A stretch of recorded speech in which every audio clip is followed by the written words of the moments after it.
انت تعرف ان السجاير مش هتخليك تعرف تكيف مراتك؟ انت عارف كده؟ ما تفكر معايا، انت ليه بتشرب سجاير؟ يعني ايه اللي انت مضطر انك تشرب سجاير فيه وتضيع فلوسك فيها، وهي اصلا حاجه ملهاش اي عازه وكمان بتضرك. يعني انت كمان بتضرك وملهاش اي لازمه خالص. السجاير اول ما طلعت، او بدايتها اصلا عشان تتشهر ونشربها كلنا كرجاله، طلعت على هيئه افلام ومجلات وصور. كانت دايما الشخصيه البطل او الشخصيه القويه دايما تشرب السيجاره، تلاقيها جايه ماسك السيجاره بس. يعني ده بيدل على في عقلك الباطن ان هو ايه، الشخصيه كده جامده، قويه، مسيطره على نفسها، بتعرف تتحكم في اللي حواليها، قياديه في نفس الوقت. طب هي ليه اصلا بتشرب سجاير؟ ده ايحاء عملته شركات السجاير علشان تخلي الناس تشتري من عندها. طب نرجع لينا احنا.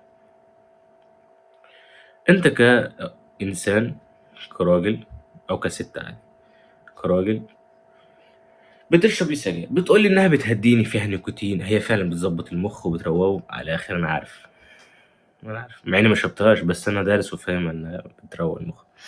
طيب، هي بتروق المخ بالنسبه لك. طب فكرت في فلوسك اللي بتطير؟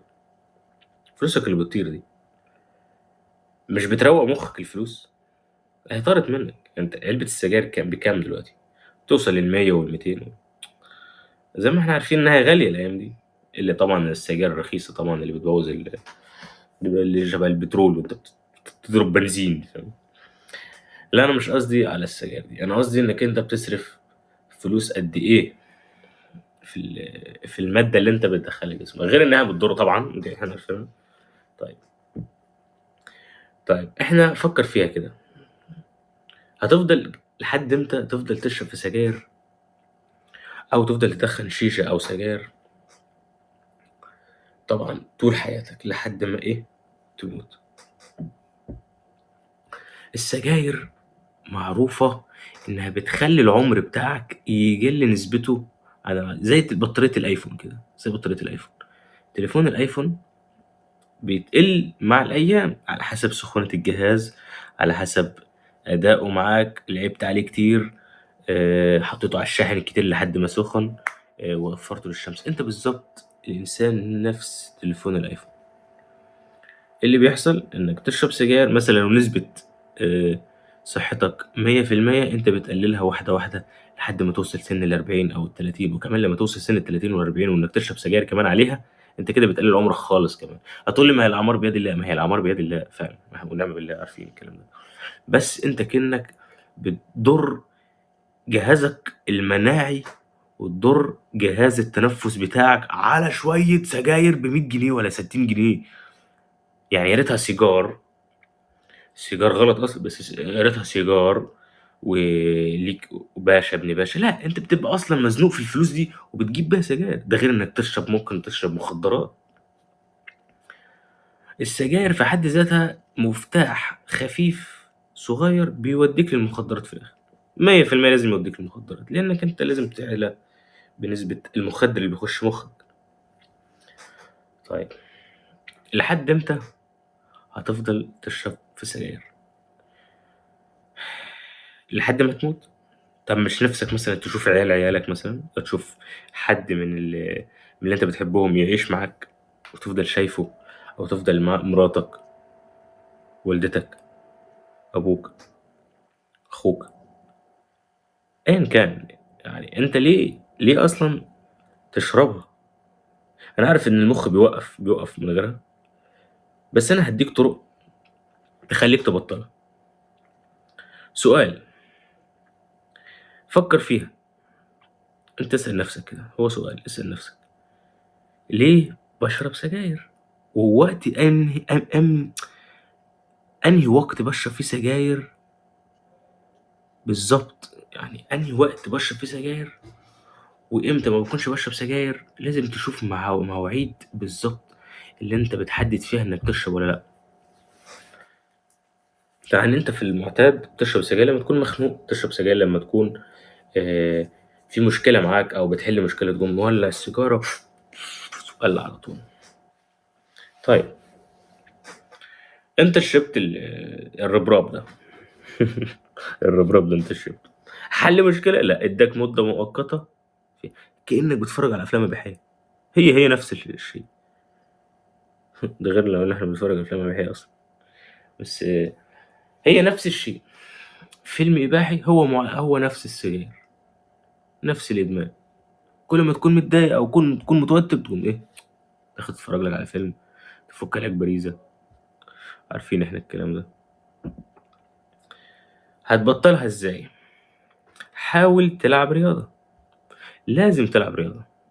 لازم انصحك دايما بالرياضة. اي انسان لازم يلعب رياضة، لان الرياضة اصلا، اقول لك ايه، اهم من مراتك. الرياضة دي والله، يعني الرياضة دي في الاصل اهم من كل حاجة. الرياضة بتوديك لحتة انت كان نفسك فيها من زمان. انت اصلا لما تعرف انها بتوديك وبتعلي ثقتك وبتظبط شكلك وبتظبط تستوستيرونك وبتظبط قوتك على السرير، ده بتظبط الدنيا على الاخر. الرياضة من آه، اول ما بتدخلها بتبقى رخمة شوية لمدة اسبوع اسبوعين، بس في الاخر بتتعود عليها، تبقى في منتهى المتعة الرياضة دي. خصوصا لما تلعب هواية انت كنت بتحبها وانت صغير. لو لعبت حديد مثلا، لعبت كمال اجسام في الجيم، والسجاير كنت بتشربها، هتلاقي نفسك بتبطلها. ليه بتلاقي نفسك بتبطلها؟ اقول لك ليه. لما بتعمل عضلات، ده انا طبعا هنزل لكم فيديوهات تانية ازاي تعمل عضلات. لو انت عملت عضلات بعد الايام اللي انت شاجيت فيهم، نفس الشجا اللي انت بتشجيه في الشغل، شاجيت في انك بتعمل عضلات، ولقيت نفسك بتخربها بالسجاير، او لقيت نفسك بتنهك، ولقيت شخص تاني في سنه اصغر، او واحد ما بيدخنش وسنه وبيجري رمح، يجري زي الصاروخ وما بيتعبش، ويخش في دي يلعب على جاز ده ويلعب على جاز ده، انت تحس نفسك انك قليل. وساعتها ثقتك في نفسك بتقل، وقوتك بتحس انها مش موجودة، فهتلاقي نفسك ساعتها بطلتها غصب عنك. ما تحاولش تضايق نفسك خلال الفترة اللي انت مبطل فيها سجاير. ما تحاولش تضايق نفسك خالص. خليك دايما فريش. خليك دايما خفيف. اللي يرخم عليك او اللي يزهقك او يبضن عليك من الاخر، سيبه ويمشي. قول له بقول لك ايه، غور يا عم الحاج، مش عايز دوشه، انا فاهم مكفيني، فاهم. وسيبه ويمشي. مراتك اخلع، سيب البيت وامشي. انزل البيت، انزل من الشارع، اركب عربيتك ولا اركب العجله بتاعتك ولا اركب موتوسيكلك وامشي. ابعد عن الوجع الدماغ. حاول تبقى في السيف سايد، وتبقى في المود الفريش دايما، لان مخك اصلا مش مجري في لوحده. اول ما هتلاقي نفسك بتعصب تلاقي نفسك على طول مش هتسكت، فجاه هتلاقي نفسك بتدخن. حاول تبعد عن الاسترس والرخامه والضغط، وتدي لنفسك فرصة إنك تحاول تبطلها، لأن أنت لما تبطلها هتلاقي نفسك في منتهى الروقان. هتحتاج كام يوم عشان تبطلها؟ ممكن 60 يوم. 60 يوم تبعد عن الرخامة، تلعب رياضة. ماشي. ليه الرياضة؟ لأنك أنت بوظت الرئة. أنت بوظت الرئة قبل ما تبطل السجاير. أول ما هتحل مشكلة السجاير هتخش في الرياضة هتظبط الرئة، هترجع تاني إنسان سليم، وتبقى نفس بطارية الآيفون بس متجددة.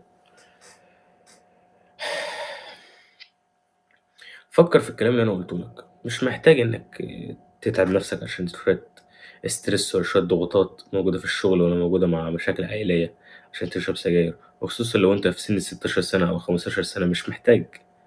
انت كشاب في السن ده مش محتاج انك تشرب سجاير، مش محتاج. هو جسمك اصلا شغال كويس.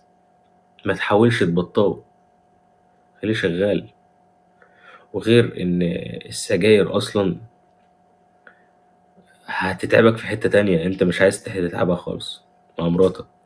السجاير مع مراتك والشقلبة على السرير هتبوظ لك الدنيا. السجاير تخليك بتتنفس بالعافية، بتتنفس بالعافية وانت بتعمل سداري. هتقولي لا، ما انا ده انت متعرفش، لما بشرب السيجارة قدها واحدة ببقى مخي متعلق. هو انت بتعلي في نفس اللحظة، لكن لما بتتعب وتلعب كارديو، لانك انت دايما دايما بتتعب، فاهم، في ضغط دم عالي والقلب شغال ديب ديب ديب وانت بتشرب سجاير. التنفس واللي يدخل لك نسبة أكسجين عشان يشغل لك الوسط اللي تحت مش هيبقى موجود، لأنك أنت هلكو.